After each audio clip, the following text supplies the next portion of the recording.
వర్షం పడకుంటే బోర్లు ఎండిపోతే ఊర్లకు నీళ్లు రావు. శాశ్వతమైన పరిష్కారం ఉండాలని చెప్పి గోరుకల్లు నుంచి నీళ్లు తెస్తున్నాం.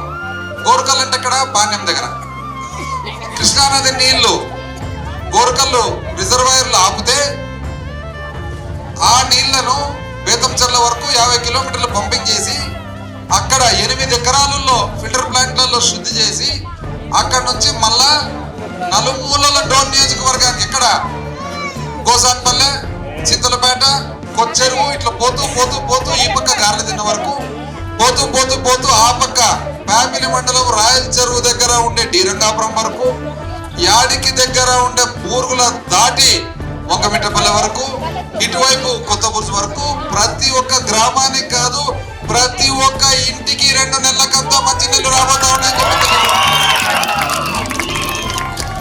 మన మహిళలు ఎవరు కూడా ఇక మీదట బిందె పట్టుకుంటే అవసరం ఉండదు. బిందెలు అమ్ముకుంటే తోలు బిందెలు అమ్మే పని కూడా ఉండదు. అభివృద్ధి కాదమ్మా ఇది. వాళ్ళకి మాత్రం కనపడడం లేదంట.